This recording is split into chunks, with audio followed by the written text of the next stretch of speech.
नमस्कार, एबीपी गंगा में आपका स्वागत है। मैं हूं रोहित सिंह सावल और आप देख रहे हैं देश प्रदेश का सबसे दमदार शो बात तो चुभेगी। कहते हैं होली के मौके पर दुश्मन भी दोस्त बन जाते हैं। शायद इसीलिए होली के दिन सियासी गलियारों में कुछ खामोशी सी दिखी।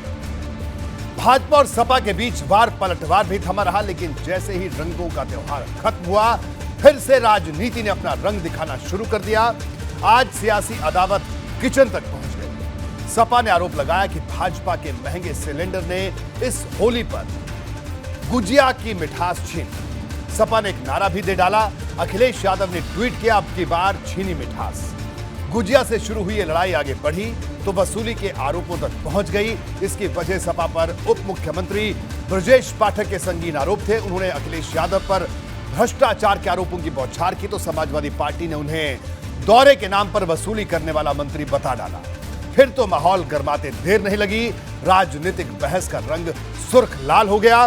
इसकी तेज आंच बता रही है कि आरोपों की अगली वर्षा से शुरू हुई बात दूर तक जाएगी। आज मैं आपको सपा के नए सियासी हमले की हिट लिस्ट के बारे में बताऊंगा और यह भी बताऊंगा कि भाजपा विरोधियों के खिलाफ किस रणनीतिक धमाके की तैयारी में है और इसकी टिक टिक कितनी तेज है। बने रहिए मेरे साथ और देखते रहिए बात तो चुभेगी।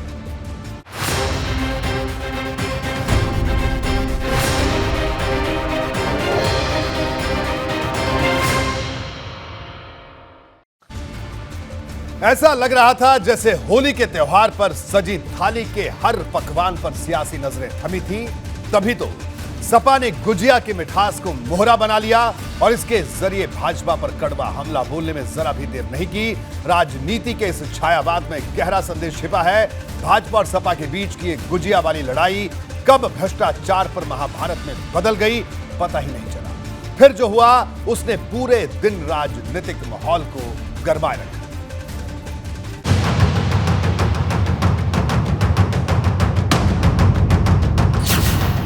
होली के बाद अखिलेश ने मांगा गुजिया का हिसाब।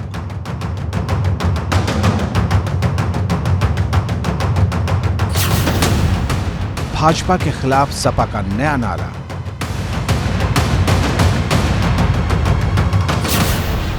दो 2024 की लड़ाई मिठास पर आई। उनको हार का डर सता रहा है। जिस व्यक्ति के ऊपर सुई की नोक के बराबर भी आरोप न हो, जिसकी विकासवादी साफ सुथरी छवि हो, जितनी ईमानदारी के साथ में उत्तर प्रदेश की तरक्की की है, आज मिसाल है। वेट करिए और प्रदेश की जनता 2024 में भारतीय जनता पार्टी को अपना प्रचंड बहुमत का आशीर्वाद देगी और पुनः माननीय मोदी जी के नेतृत्व में देश में सरकार बनेगी। डिप्टी सीएम पर सपा का वसूली वाला निशाना।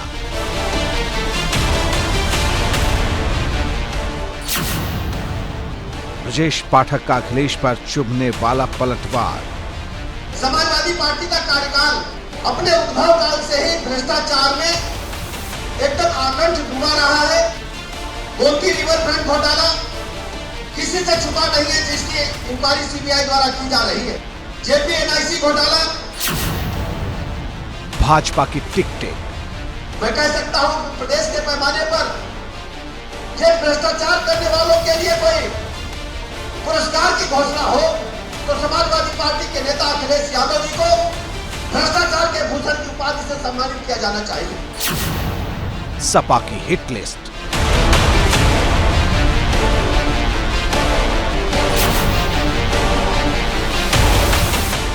बात तो चुभेगी।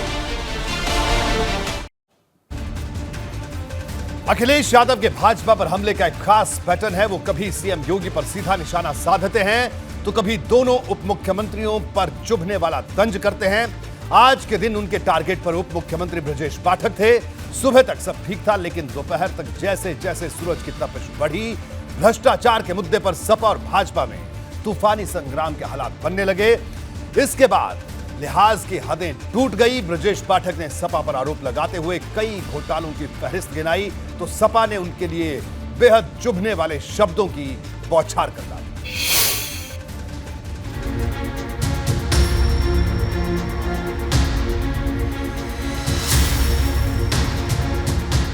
होली के बाद भाजपा और सपा के बीच तूफानी संग्राम का नया दौर शुरू हो गया है।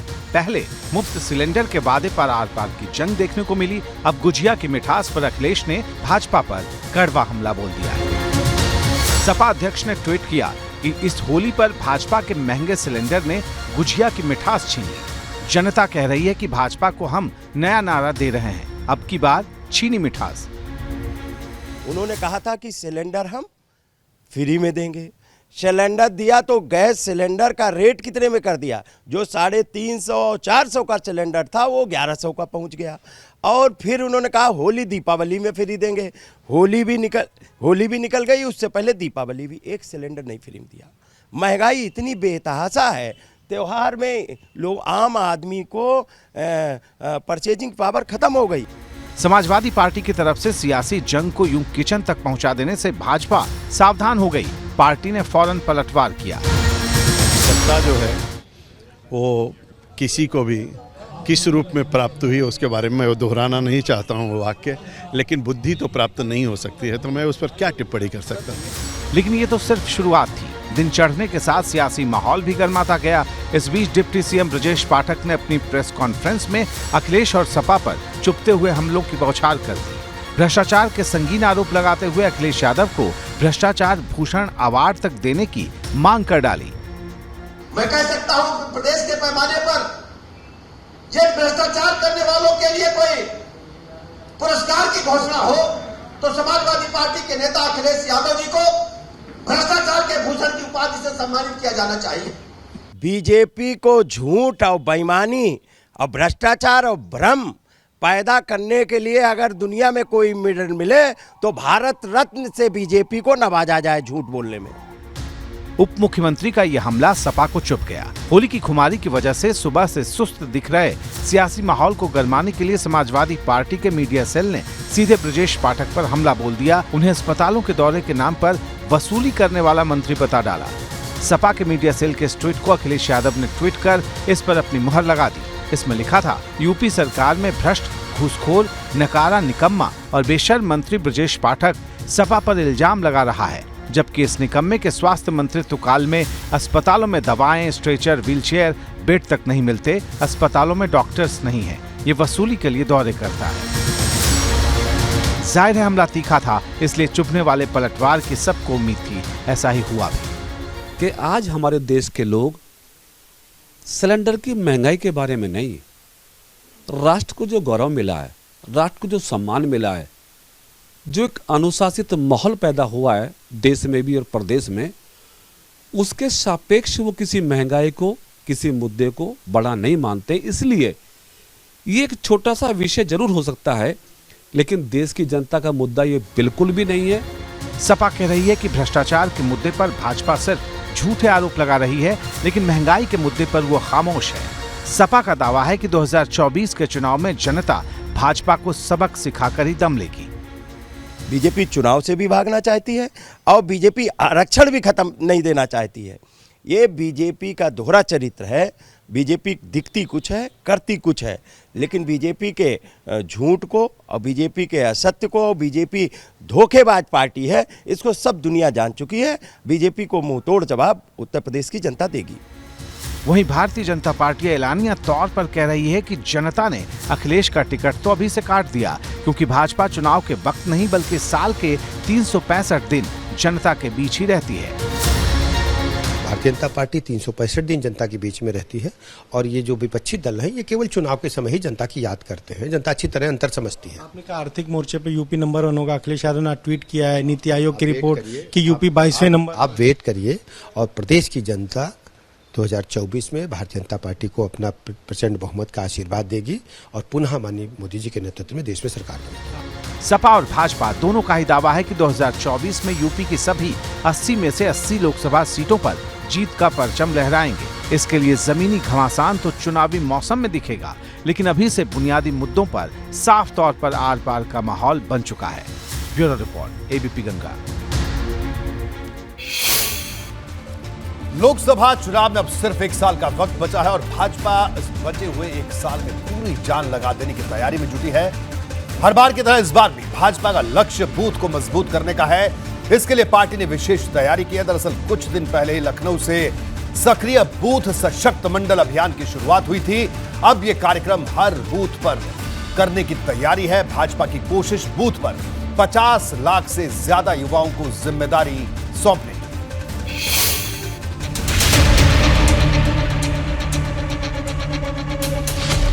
अगले साल लोकसभा के चुनाव है और भाजपा ने यूपी की 80 में से 80 सीटों के लिए पूरी ताकत झोंक दी है। भाजपा का टारगेट है कि इस बार सभी 80 की 80 सीटें जीती जाएं। इसलिए पार्टी ने रणनीति के तहत कई कार्यक्रम और अभियान शुरू किए हैं, जिसमें सबसे खास है बूथ पर कार्यकर्ताओं की भारी भरकम फौज तैयार करना। पूरे प्रदेश को भाजपा ने 1918 मंडल में बांटा है और अब इन सभी मंडलों में सक्रिय बूथ सशक्त मंडल अभियान की शुरुआत होगी। 23 फरवरी को इस कार्यक्रम की शुरुआत लखनऊ में हो चुकी है और अब प्रदेश के सभी मंडलों में ये कार्यक्रम जल्द ही आगे बढ़ाया जाएगा। निकाय चुनाव से पहले सभी मंडलों में इस कार्यक्रम के जरिए लोकसभा चुनाव की रणनीति तैयार होगी।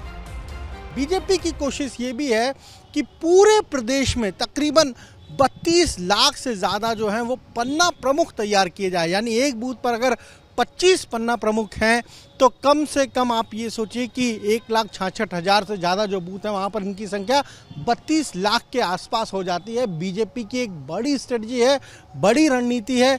यानी पन्ना प्रमुख और जो बूथ वर्कर है उसको अगर जोड़ दें तो उनकी संख्या 50 लाख के पार हो जाती है और एक बड़ी संख्या है। लोकसभा चुनाव के लिहाज से बीजेपी ने अपनी ये रणनीति तय की है और आने वाले दिनों में जो सक्रिय बूथ सशक्त मंडल का ये कार्यक्रम है, हर एक मंडल में देखने को मिलेगा।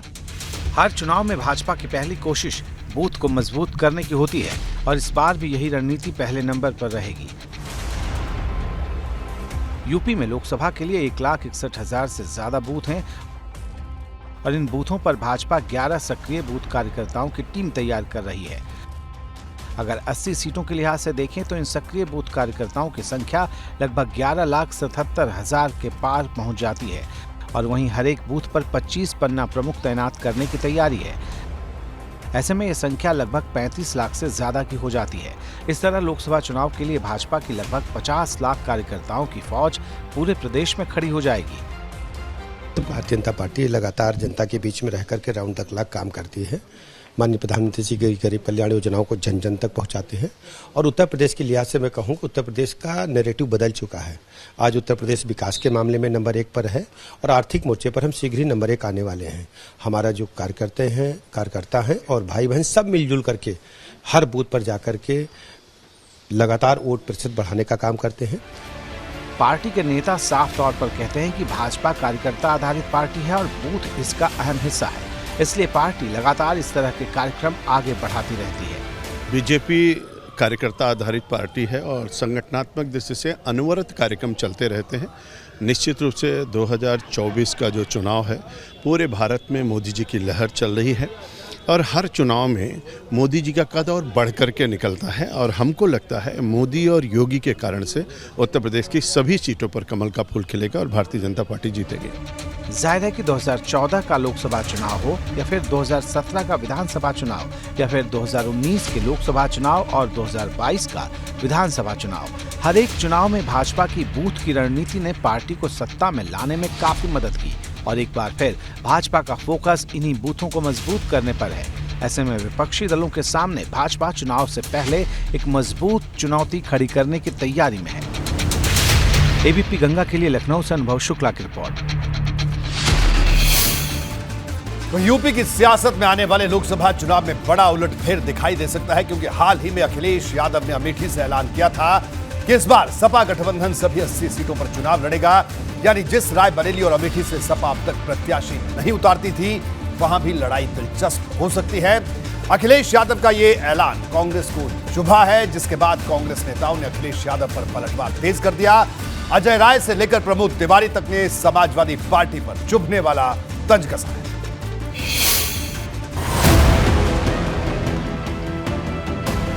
समाजवादी पार्टी कहीं गठबंधन करने नहीं जा रही, अपनी अकेली ताकत पर साइकिल पर सवार होकर के चलेगी और जो साथी साथ हैं उन्हें लेके चलेंगे। बस कोई नया गठबंधन नहीं। अखिलेश यादव ने तय कर लिया है कि लोकसभा चुनाव में सपा की गठबंधन वाली रणनीति क्या होने वाली है और अखिलेश के इस फैसले से ये भी साफ हो चुका है कि कांग्रेस के लिए यूपी की लड़ाई आसान नहीं होगी, क्योंकि कांग्रेस को न तो बसपा का साथ मिला और बची हुई उम्मीदों पर अखिलेश ने भी साइकिल दौड़ा दी। अब अखिलेश की रणनीति पर कांग्रेस ने चुभने वाला तंज कस दिया है। प्रमोद तिवारी तो यहां तक कह गए कि जब तीसरे मोर्चे की बात हुई, नतीजा कुछ खास निकला नहीं। थर्ड फ्रंट भारत के इतिहास में जितनी बार बना है उतनी बार असफल हुआ है, चला नहीं। पर गठबंधन की सरकारें 5 साल यूपीए 1 चली, 5 साल यूपीए 2 चली कांग्रेस के साथ, और इस देश के कार्यकाल का स्वर्णिम काल कहलाया। तो 1 to 1 फाइट होगी तो निश्चित रूप से भाजपा का जाना तय है, 100 के नीचे आना तय है। यानी कांग्रेस को भी कहीं न कहीं खबर है कि यूपी से बिहार तक और तेलंगाना से पश्चिम बंगाल तक तीसरे मोर्चे की सियासी खिचड़ी तैयार हो रही, और इस प्लान पर से पर्दा तब हट गया था जब सीबीआई ईडी की कार्रवाई को राजनीति से प्रेरित बताते हुए 8 दलों ने पीएम मोदी को चिट्ठी लिखी थी, क्योंकि इस चिट्ठी में कांग्रेस को शामिल नहीं किया गया। वहीं हाल ही में अखिलेश ने डंके की चोट पर यह बात कही थी कि उनका गठबंधन 80 की 80 सीटों पर चुनाव मैदान में उतरेगा, जिसमें अमेठी भी शामिल है। इशारा रायबरेली की तरफ भी था। देखिए 24 में मैंने कहा समाजवादी पार्टी जो गठबंधन है उसके साथ चुनाव लड़ने जा रही है। राहुल गांधी के साथ गठबंधन रहेगा? देखिए जो हमारा गठबंधन है उसके साथ। अब कांग्रेस के पास कोई दूसरा रास्ता बचा हुआ दिखाई नहीं देता, सिवाय इस बात के कि वो 80 की 80 सीटों पर प्रत्याशी उतारे और भाजपा के साथ साथ सपा बसपा से भी टक्कर ले। हालांकि विपक्ष के नजरिए से इस तरह की लड़ाई नुकसानदायक साबित हो सकती है, क्योंकि लंबे वक्त से कोशिश की जा रही है कि भाजपा के सामने सिर्फ एक ही प्रत्याशी उतारा जाए। मैं मानती हूं कि अगर हमें भारतीय जनता पार्टी से लड़ना है, उसकी विचारधारा से लड़ना है, तो हम सबको एक मंच पर आना पड़ेगा। पहले भी चुनाव के पहले भी हम लोगों ने प्रयास किया था। समाजवादी पार्टी, ये उनकी अपनी सोच हो सकती है कि वो 80 सीटों पे लड़ें या कितनी सीटों पे लड़ें, वो स्वतंत्र हैं, वो राष्ट्रीय अध्यक्ष हैं अखिलेश जी। पर मैं फिर भी कहूँगी कि अगर हमें इस देश को बचाना है, इसके संविधान को बचाना है, तो सभी को एक मंच पर आकर के खड़ा होना पड़ेगा। समाजवादी पार्टी नहीं, हर पार्टी का अधिकार है वो कितने सीटों पर लड़ना चाहती है, कितनी सीटों को छोड़ना चाहती है। जहाँ तक अमेठी के दलित सवाल, निश्चित रूप से जब से भारतीय जनता पार्टी की सांसद जीती हैं, अमेठी में जो राहुल गांधी जी ने विकास के नए आयाम खड़े किए थे, वो कहीं न कहीं पिछड़ता नजर आ रहा है। अब जब सपा और कांग्रेस में खुलकर लड़ाई छिड़ ही गई है, तो कोई भी पार्टी दबने को तैयार नहीं। अखिलेश ने जहां अमेठी में भी प्रत्याशी उतारने के संकेत दे दिए, तो कांग्रेस की तरफ से पलटवार भी शुरू हो चुका है। अजय राय ने कहा कि अमेठी और रायबरेली से प्रत्याशी न उतारकर अखिलेश सहानुभूति लिया करते थे। समाजवादी पार्टी अपने बचाव में मैं कहूँ या अपनी सुरक्षात्मक दृष्टिकोण से वो अमेठी और बाकी सीटों को छोड़कर जिस तरीके से वो काम करते रहे हैं कि हम 2 सीट देकर बाकी सीटों को सहानुभूति लेंगे। आपको मैं बता दूं कि ये सब सीट पे लड़ेंगे, कांग्रेस को रोक नहीं पाएंगे। कारण आपको बता दूं, 2 सीट पे लड़ने का जो संदेश जाता था वो कांग्रेस पार्टी के लिए अच्छा नहीं जाता था। बात तो यहां तक पहुंच चुकी है कि कांग्रेस के नेता समाजवादी पार्टी को ही भाजपा की बी टीम बताने लगे हैं कि हमारे नेता राहुल जी, प्रियंका जी लगातार सड़क पर संघर्ष कर रहे हैं, लड़ रहे हैं। और मैं तो ये कहूँगा कि समाजवादी पार्टी पूरी तरीके से भारतीय जनता पार्टी के साथ उनके गोद में बैठी है। भारतीय जनता पार्टी जो चाह रही है, भारतीय जनता पार्टी के उनकी जो जांच एजेंसियां हैं, उनके दबाव में समाजवादी पार्टी काम कर रही है। इस जंग से साफ है कि 2024 की लड़ाई रोमांचक तो होगी ही, साथ ही विपक्ष के लिए भी एक चुनौती होगी, क्योंकि विपक्ष बिखरा हुआ है और ये बिखराव कहीं न कहीं नुकसान का सबब बन सकता है। Bureau report, ABP Ganga. Uttar Pradesh में निकाय चुनाव की तारीख को लेकर जल्द बड़ा ऐलान होने की संभावना है। ऐसा इसलिए क्योंकि निकाय चुनाव को लेकर गठित ओबीसी आयोग ने अपनी रिपोर्ट सरकार को सौंप दी है। इस वक्त की बड़ी खबर हम आपको बता रहे हैं। 350 पन्ने की रिपोर्ट सरकार को सौंपी गई है। इस आयोग का गठन 28 दिसंबर को हुआ था। माना जा रहा है कि निकाय चुनाव की तारीख के ऐलान में अब ज्यादा देर नहीं होगी।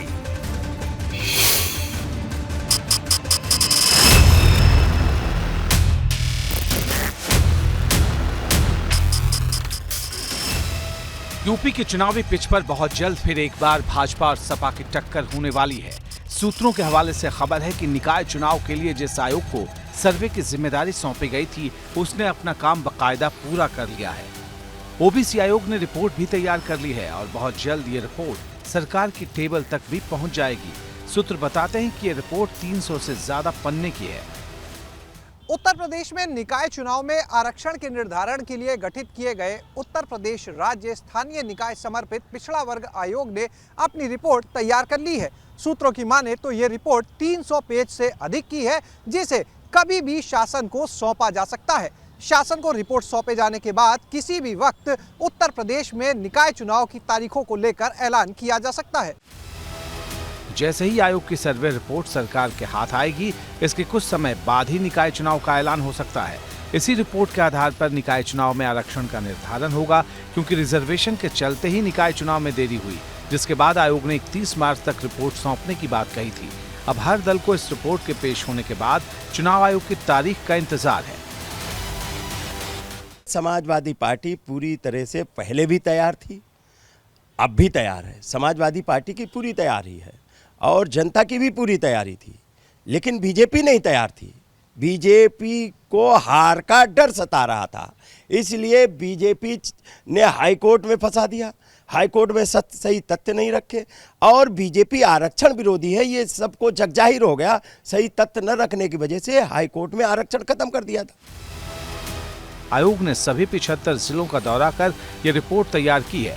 अब जैसे ही ये रिपोर्ट सरकार तक पहुंचेगी, इसके बाद हाईकोर्ट में सर्वे रिपोर्ट दाखिल की जाएगी, क्योंकि हाईकोर्ट के आदेश के बाद ही सरकार ने ओबीसी आयोग का गठन किया था। अब माना जा रहा है कि अप्रैल के महीने में निकाय चुनाव संभव है। कांग्रेस निकाय चुनाव को लेकर के हमारी पूरी तैयारी पहले भी थी, पर क्योंकि कोर्ट में इस मामले को चैलेंज कर दिया गया था, तो ये चुनाव टल गए हैं। जब भी चुनाव होगा, हमारी पूरी तैयारी है, हम चुनाव लड़ेंगे पूरी तैयारी से। जिस वक्त निकाय चुनाव की तारीख का ऐलान किया गया था, उस वक्त ओबीसी आरक्षण को लेकर जबरदस्त सियासी कोहराम मचा था। सपा ने भाजपा सरकार को आरक्षण विरोधी ठहराने की कोशिश की थी, लेकिन सरकार फौरन हाईकोर्ट पहुंच गई और पिछड़ा वर्ग आयोग का गठन कर दिया। अब इंतजार इस बात का है कि इस रिपोर्ट के मिलने के बाद सरकार कितनी जल्दी निकाय चुनाव की तारीख का ऐलान करती है। एबीपी गंगा के लिए लखनऊ से शैलेश अरोड़ा की रिपोर्ट। निकाय चुनाव से जुड़ी इस वक्त की बड़ी खबर आपके सामने है। जी हां, निकाय चुनाव को लेकर जो रिपोर्ट थी, वो रिपोर्ट ओबीसी आयोग ने सरकार को सौंप दी। इस वक्त की बड़ी खबर सबसे पहले एबीपी गंगा पर निकाय चुनाव से जुड़ी इस वक्त की सबसे बड़ी खबर आप देख रहे हैं। यानी उत्तर प्रदेश में निकाय चुनाव का रास्ता अब साफ हो सकता है जल्दी ही। ओबीसी आयोग ने सीएम योगी को रिपोर्ट सौंप दी है, सरकार को रिपोर्ट सौंप दी है। निकाय चुनाव में आरक्षण को लेकर ये रिपोर्ट सौंपी गई है। कुल 350 पन्ने की ये रिपोर्ट है, ओबीसी आयोग की रिपोर्ट है। इसी रिपोर्ट की वजह से चुनाव अटका हुआ था, लेकिन अब माना जा रहा है कि रास्ता लगभग साफ है। शैलेश अरोड़ा इस बड़ी खबर पर इस वक्त हमारे साथ मौजूद है। शैलेश, इस वक्त की सबसे बड़ी खबर निकाय चुनाव से जुड़ी हुई है, एबीपी गंगा पर विस्तार से बताइए। बिल्कुल निश्चित रूप से रोहित जी, सबसे पहले सबसे बड़ी खबर जिस पर हर राजनीतिक दल की निगाहें टिकी थी, आम जनता की निगाहें टिकी हुई थी, ये जो रिपोर्ट उत्तर प्रदेश राज्य पिछड़ा वर्ग आयोग जो बनाया गया था, पूरा एक निकाय चुनाव को लेकर समर्पित आयोग 28 दिसंबर को ये बनाया गया था। उसने अपनी जांच रिपोर्ट पूरी जो आरक्षण से जुड़ी हुई पूरी रिपोर्ट थी वो मुख्यमंत्री से मिलकर सौंप दी है। रोहित जी, खुद जो इस आयोग के अध्यक्ष थे Ram Avtar Singh, retired justice high court के, वो और उनके साथ में जो 4 और सदस्य थे, 5 लोगों की टीम मुख्यमंत्री से आज शाम को मिली। शाम 6 बजे के बाद आज ही वक्त मांगा गया था मुख्यमंत्री से और मुख्यमंत्री ने भी तत्काल इसके लिए वक्त दिया। शाम 6 बजे के बाद मुख्यमंत्री से मुलाकात हुई टीम की और वहां पर इस रिपोर्ट को सौंप दिया गया है। करीब 350 पेज की यह रिपोर्ट तैयार हुई है। और एक और बड़ी खबर हम बताएंगे रोहित जी अपने दर्शकों को कि कल ही सुबह 11 बजे योगी कैबिनेट की बड़ी बैठक है और सोर्सेस की जानकारी है कि कल की कैबिनेट बैठक में इस रिपोर्ट को रखा जाएगा। उसमें नगर विकास मंत्री ए.के. शर्मा भी मौजूद रहेंगे, नगर विकास विभाग से जुड़े कुछ अधिकारी भी वहां पर मौजूद रहेंगे। इसके अलावा क्योंकि कैबिनेट की बैठक है तो सभी कैबिनेट मंत्री रहेंगे, डिप्टी सीएम रहेंगे और उस बैठक में इस रिपोर्ट पर चर्चा होगी। कैबिनेट की बैठक के बाद इससे जुड़ी हुई जो जानकारी है वो भी मीडिया को दी जा सकती है कि आखिर ये रिपोर्ट क्या कहती है। शैलेश, इस वक्त की बड़ी खबर आप दे रहे हैं कि रिपोर्ट 350 पन्ने की है, वो ओबीसी आयोग ने सौंप दी है और इस रिपोर्ट को कल कैबिनेट में रखा जाएगा। तो शैलेश, कुल मिलाकर ये कहा जाए कि जिस तरह से मामला कोर्ट तक पहुंचा था, यानी अब रास्ता लगभग साफ हो सकता है निकाय चुनाव को लेकर। शैलेश, आप बिल्कुल देखिए, निश्चित रूप से रोहित जी इसको लेकर रास्ता साफ दिख रहा है, क्योंकि सिर्फ इसी रिपोर्ट की वजह से, इसी आरक्षण की वजह से पूरा पेज फंसा हुआ था। विपक्ष ने घेरा था सरकार को, लेकिन सरकार ने इसको लेकर आयोग का गठन भी किया। आरक्षण के लिए व्यवस्था भी हो, इसका ध्यान रखते हुए इस आयोग का गठन हुआ और उसके बाद में ये रिपोर्ट जो है आयोग ने अपनी सौंप दी है। मुख्यमंत्री के पास जैसे ही ये फोन गया, उनको बताया गया कि आयोग के सदस्य अध्यक्ष आपसे मिलना चाहते हैं, आपको रिपोर्ट सौंपना चाहते हैं। वैसे ही निश्चित रूप से एक कहते हैं खुशी का ठिकाना नहीं, क्योंकि एक बड़ी चुनौती थी सरकार के लिए, इतना बड़ा प्रदेश और उसके लिए रिपोर्ट तैयार होना। तत्काल समय दिया गया आयोग के अध्यक्ष और सदस्यों को। सबसे पहले आयोग के कार्यालय पर सभी सदस्य पहुंचे, एक बैठक हुई वहां पर आज शाम को, और वहां पर जैसे ये बैठक हुई थी, एबीपी गंगा ने सबसे पहले अपने दर्शकों को बताया था कि आज शाम तक या अधिकतम कल तक ये रिपोर्ट सौंपी जा सकती है, और वैसा ही हुआ। मोहर लग गई एबीपी गंगा की खबर पर और आज ही ये रिपोर्ट शाम को मुख्यमंत्री को सौंप दी गई। और उसके बाद में वहीं पर यह चर्चा भी हो गई कि कल की कैबिनेट की बैठक में सोर्सेज की माने। बिल्कुल शैलेश, आपका बहुत बहुत शुक्रिया इस वक्त की बड़ी खबर बताने के लिए कि ओबीसी आयोग ने अपनी रिपोर्ट सरकार को सौंप दी है। कल कैबिनेट में रिपोर्ट रखी जाएगी, यानी अब उत्तर प्रदेश में निकाय चुनाव का रास्ता लगभग साफ होता दिखाई दे रहा है। भाजपा जहां एक तरफ यूपी में क्लीन स्वीप का खाका तैयार कर रही है, तो पश्चिमी यूपी में सपा और राष्ट्रीय लोकदल उसे बड़ा झटका देने की तैयारी में है। खतौली उपचुनाव में जीत के बाद समाजवादी पार्टी राष्ट्रीय लोकदल गठबंधन के हौसले 7वें आसमान पर है। अब खबर है कि राष्ट्रीय लोकदल पश्चिमी यूपी की 12 सीटों पर लोकसभा चुनाव लड़ने की तैयारी में है। हालांकि दोनों दलों के बीच अभी सीट बंटवारे का ऐलान नहीं हुआ, लेकिन राष्ट्रीय लोकदल मानकर चल रहा है कि सीट बंटवारे में किसी तरह की कोई दिक्कत नहीं आएगी।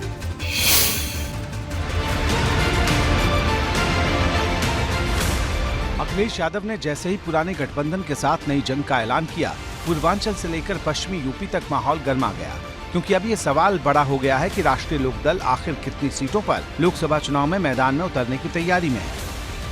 विधानसभा चुनाव में जब जयंत चौधरी ने समाजवादी पार्टी से गठबंधन किया तो उनके खाते में 33 सीटें आई थी, जिनमें से 8 पर पार्टी ने जीत दर्ज की। और अखिलेश के ऐलान के बाद अब जयंत की पार्टी और ज्यादा सक्रिय है। पार्टी में उन नेताओं का कद, वजूद और रसूख तलाशा जा रहा है जो गठबंधन की साइकिल या नल पर बैठकर भाजपा को टक्कर दे सके। 24 का चुनाव ऐतिहासिक होगा और परिणाम चौंकाने वाले होंगे।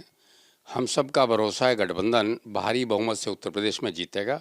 अधिकांश सीटों पर गठबंधन ही जीतेगा, मेरा भरोसा है।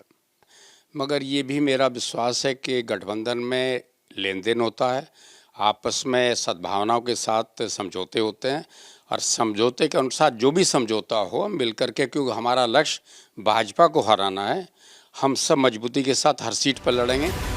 चर्चा है कि रालोद इस बार अपने हिस्से में करीब 12 सीटों पर दावेदारी करेगी, जिनमें से सभी सीटें पश्चिमी यूपी की ही होंगी।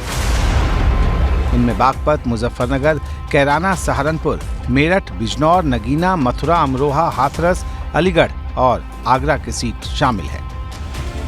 ये सभी पश्चिमी यूपी की वो महत्वपूर्ण सीट है जहां रालोद का दबदबा है। अब ऐसे में इन सीटों पर जीत हासिल करना भाजपा के लिए भी मुश्किल चुनौती साबित होगी।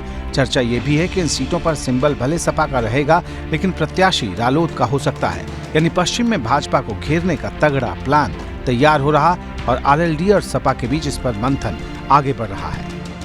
खतौली की जीत भी गठबंधन की जीत है और एक मैसेज गया है कि जो कहते थे भाजपा हार ही नहीं सकती, जनता खड़ी, मतदाता खड़ा और मतदाता ने उनको परास्त किया। और खतौली से एक शक्ति भी अपोजिशन को मिली पूरे वेस्ट में, पूरे प्रदेश में, और एक मैसेज पूरे प्रदेश में गया। और हमें पक्का भरोसा हुआ है कि यूपी में भाजपा को हरा पाएंगे। हालांकि रालोद जिन सीटों पर दावा ठोकेगी उनमें से उसे कितनी सीट मिलेगी ये वक्त तय करेगा, लेकिन रालोद को यकीन है कि अखिलेश और जयंत बड़े छोटे भाई की तरह हैं, इसलिए न सीट पर पेच फंसेगा और न ही कोई दिक्कत ही आएगी।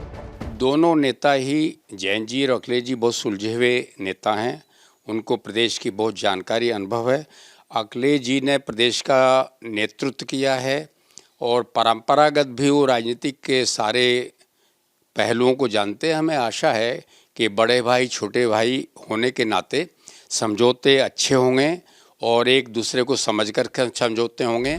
हाल ही में जब खतौली विधानसभा सीट पर उपचुनाव हुआ तब अखिलेश ने बिना संकोच किए ये सीट रालोद के खाते में डाल दी और जयंत ने भी अखिलेश की उम्मीद नहीं तोड़ी। ऐसे में खतौली उपचुनाव के बाद रालोद के हौसले और ज्यादा बुलंद हैं। उधर भाजपा के नेता अभी से ही इस गठबंधन पर निशाना साध रहे हैं। सपने देखने का अधिकार सभी को है और प्रयास पहले भी किए गए, भिन्न भिन्न तरह के गठबंधन, लेकिन लोगों ने अच्छी तरह से आईना दिखाने का काम किया है और मुझे पूर्ण विश्वास है कि देवतुल्य जनता जिस तरह से योगी जी और मोदी जी की नीतियां काम कर रही हैं, उत्तर प्रदेश आज विकास के पथ पर आगे बढ़ा है और मैं कह सकता हूं कि उत्तर प्रदेश सिर्फ उत्तर प्रदेश ही नहीं, आज सर्वोत्तम प्रदेश की तरफ आगे बढ़ा है। एक तरफ सपा और रालोद का दावा है, दूसरी तरफ भाजपा का। किसी का दावा पश्चिम में भाजपा के सफाई का है तो किसी की तैयारी पूरे प्रदेश में क्लीन स्वीप करने की। अब दावे जो भी हों, लेकिन सपा और रालोद के गठबंधन से पश्चिमी यूपी का माहौल जरूर गर्म रहेगा। लेकिन इतना जरूर है कि बदला माहौल और नए राजनीतिक समीकरण कहीं ना कहीं पश्चिम उत्तर प्रदेश में बीजेपी की मुश्किलें बढ़ा सकते हैं और बीजेपी इन मुश्किलों से कैसे पार पाएगी ये भी देखने वाली बात होगी। वीडियो जर्नलिस्ट सतेंद्र सिंह के साथ सनुज शर्मा, एबीपी गंगा, मेरठ। सपा के नेताओं की अलग अलग मामलों में गिरफ्तारी का सिलसिला आज और आगे बढ़ गया। एटा से भी सपा के लिए चुभने वाली खबर आई। अखिलेश यादव के करीबी माने जाने वाले जोगेंद्र सिंह यादव को पुलिस ने गिरफ्तार कर जेल भेज दिया।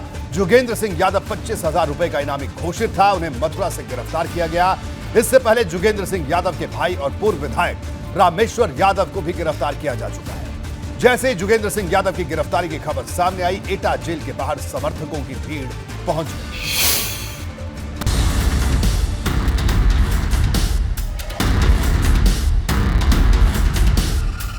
एटा पुलिस ने आखिरकार सपा के नेता जोगेंद्र सिंह यादव को गिरफ्तार कर ही लिया। 3 मार्च को पूर्व जिला पंचायत अध्यक्ष जोगेंद्र सिंह यादव पर 25,000 रुपए का इनाम घोषित किया गया था और 9 तारीख आते आते इनकी गिरफ्तारी भी हो गई। जोगेंद्र सिंह पर कई आपराधिक मुकदमे दर्ज हैं और ये गिरफ्तारी इस वजह से चर्चा में आई क्योंकि जोगेंद्र सिंह यादव अखिलेश यादव के करीबी माने जाते हैं। समाजवादी पार्टी के नेता जोगेंद्र सिंह यादव की गिरफ्तारी के बाद उनको अभी इसी जेल में किया गया है और इस जनपद कारागार में उनको न्यायिक हिरासत में लाया गया है। गिरफ्तारी के बाद उनका मेडिकल चेकअप कराया गया, उसके बाद न्यायालय में मजिस्ट्रेट के सामने पेश किया गया है और अंतिम चरण में जनपद कारागार में उनको दाखिल कर दिया गया है और इस जनपद कारागार से ही वो आगे की जो वैधानिक कार्रवाई है सुचारू रूप से जारी रखेंगे। जोगेंद्र सिंह यादव ने 2017 और 2022 में एटा सीट से सपा के टिकट पर चुनाव भी लड़ा था, लेकिन पिछले 1 साल से वो फरार चल रहे थे। जोगेंद्र सिंह यादव के बड़े भाई और अलीगंज सीट से कई बार विधायक रह चुके रामेश्वर सिंह यादव को पहले ही गिरफ्तार किया जा चुका है, जो एटा जेल में बंद है। यानी अब दोनों भाई एटा जेल की 4 दीवारी में कैद हो चुके हैं। जोगेंद्र यादव, मुकदमा अपराध संख्या 294/21, धारा 395, 307, 354 खा, 323, 506 IPC, थाना अलीगंज में वर्तमान में फरार चल रहे थे। 25,000 रुपये का इनाम इन पर घोषित था। आज 10:15 बजे मथुरा पुलिस की मदद से क्राइम ब्रांच एटा और कोतवाली नगर पुलिस जनपद एटा की टीम के द्वारा इनको गिरफ्तार किया गया है। जोगेंद्र सिंह यादव पर 86 मुकदमे दर्ज हैं और 3 मामलों में वो फरार थे, जिसके चलते उन पर 25,000 रुपए का इनाम रखा गया था। जोगेंद्र यादव गैंगस्टर एक्ट के भी आरोपी हैं। पिछले दिनों उनकी एटा और पूरे प्रदेश भर में मौजूद प्रॉपर्टी को गैंगस्टर एक्ट के तहत कुर्क किया गया था, लेकिन अब जोगेंद्र की गिरफ्तारी हुई तो उन्होंने इसे जुल्म की इंतहा बता डाला। जुल्म अत्याचार हो रहा वो आप लोग देख रहे हैं और इस जुल्म का जवाब जनता देगी। जोगेंद्र सिंह यादव को मथुरा से गिरफ्त में लिया गया और उनकी गिरफ्तारी की खबर मिलते ही बड़ी तादाद में समर्थक एटा जेल के बाहर पहुंच गए। गिरफ्तारी के विरोध में नारेबाजी हुई। जोगेंद्र सिंह यादव को इसी बीच एटा जेल लाया गया तो वो समर्थकों की तरफ हाथ हिलाते हुए दिखाई पड़े। ये रिएक्शन है कि जैसे कि प्रदेश के अंदर अन्य जगहों के ऊपर विरोधी लोगों को प्रताड़ित किया जा रहा है, उसी क्रम में ये भी गिरफ्तारी। हमारे भैया को फर्जी फंसाओगे आज और जेल भेजा जा रहा है, बिल्कुल फर्जी। कोई अगर साबित मुकदमा एक हुआ है हमें बता दे, बिल्कुल फर्जी हमारे भैया को फंसाया जा रहा है जी। और भी कुछ हमारे बीच में लोग हैं, बताइए क्या नाम है आपका? संजय यादव सर। संजय यादव जी, आप यहाँ क्यों आए हैं जनपद कारागार के सामने? अखिलेश जी की अरेस्ट हुई है, इसलिए मैं थोड़े से मिलने आया हूँ। अच्छा, तो क्या कहना चाहेंगे आप? यही कहना चाहेंगे फर्जी मुकदमे लगाए जा रहे हैं सपा के लोगों पर। ये न तो किसी सपा नेता की पहली गिरफ्तारी है और शायद नहीं आखिरी। इसके पहले आजमगढ़ में रमाकांत यादव को गिरफ्तार किया गया। झांसी में दीप नारायण यादव की गिरफ्तारी हुई। कानपुर से लेकर रायबरेली तक और गाजीपुर से गाजियाबाद तक सपा के कई ऐसे नेता गिरफ्तार हो चुके हैं जिन पर 1 या 2 नहीं बल्कि दर्जनों मुकदमे दर्ज हैं। एबीपी गंगा के लिए एटा से राकेश प्रताप सिंह की रिपोर्ट। प्रयागराज शूटआउट को 14 दिन गुजर चुके हैं, लेकिन अधिकतर बदमाश अभी भी पुलिस की पकड़ से बाहर हैं। उमेश पाल के हत्यारों को पकड़ने के लिए जो 15 टीमें तैयार की गई हैं, वो हर रोज कहीं ना कहीं छापेमारी कर रही हैं, लेकिन बदमाश कहां छिपे हैं ये किसी को नहीं पता। कुछ दिन पहले इस मामले में पुलिस ने दूसरा एनकाउंटर किया था, जिसमें उस्मान छर्रा मारा गया था, लेकिन उमेश पाल के परिवार का कहना है कि जब तक सारे अपराधी पकड़े नहीं जाएंगे तब तक इंसाफ अधूरा है।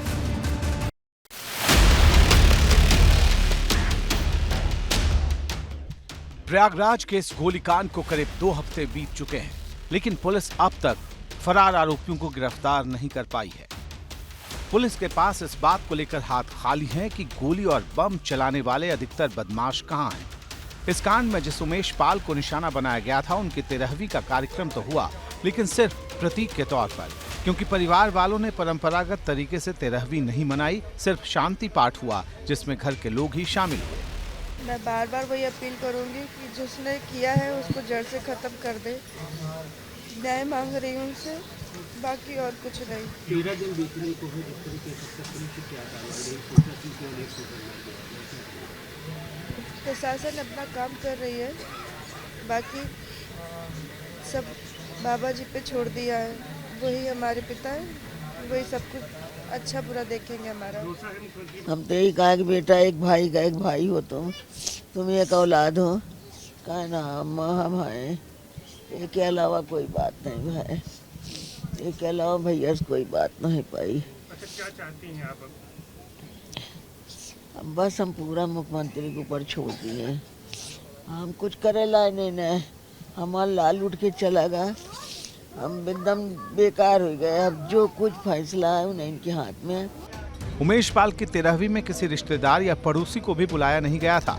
हालांकि शांति पाठ में केंद्रीय मंत्री एसपी सिंह बघेल शामिल हुए। उमेश पाल को पिछले लोकसभा चुनाव के दौरान एसपी सिंह बघेल ने ही भाजपा की सदस्यता दिलाई थी। केंद्रीय मंत्री ने पीड़ित परिवार को इंसाफ का यकीन दिलाया। उत्तर प्रदेश सरकार के और प्रयागराज पुलिस और उत्तर प्रदेश पुलिस के द्वारा अभी तक किए गए कार्यों से वो संतुष्ट हैं। जैसा मुख्यमंत्री जी ने सदन के फ्लोर पर ये आश्वस्त परिवार और देश को, यूपी को किया था कि माफियाओं को मिट्टी में मिला देंगे। जमीन दोज करने की श्रृंखला में 2 अपराधी जो इस घटनाक्रम में स्वयं शामिल थे, वो जमीन दोज हो चुके हैं। उनकी जोशीमठ आपदा के बाद राज्य सरकार ने राहत और पुनर्वास की योजना पर काम तेज कर दिया है। इसके लिए तमाम एजेंसियों से जोशीमठ का सर्वे करवाया गया और अब राज्य सरकार ने केंद्र सरकार को 2000 करोड़ की डिमांड भेजी है। साथ ही राज्य सरकार अपने बजट में भी इसको लेकर खास प्रावधान करेगी। लेकिन दूसरी तरफ जमीन पर चिंता कम होती नहीं दिख रही, क्योंकि कुछ ही दिनों के बाद 4 धाम यात्रा शुरू होने वाली है और जोशीमठ में हालात ठीक नहीं लग रहे।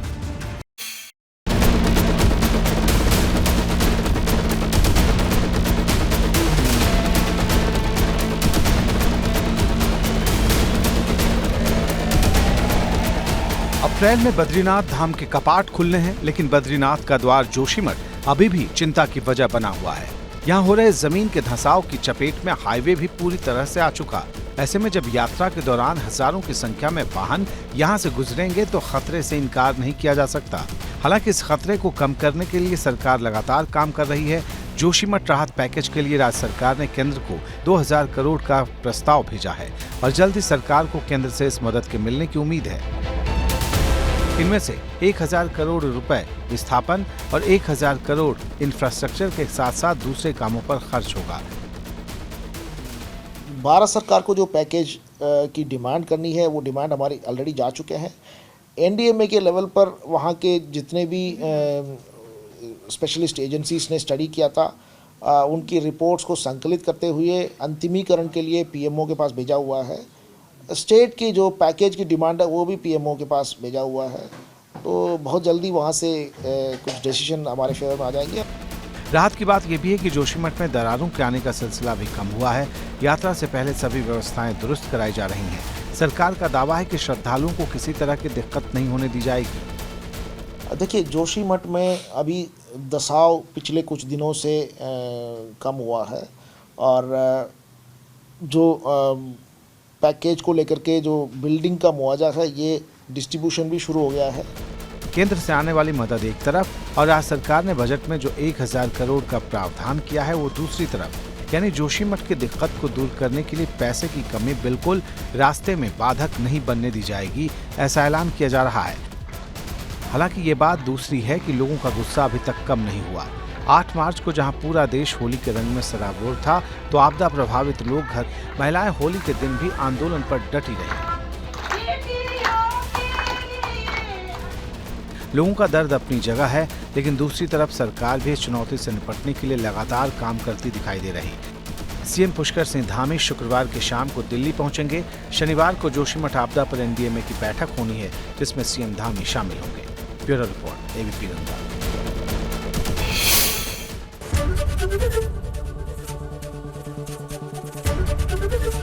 एबीपी गंगा, खबर आपकी, जुबान आपकी।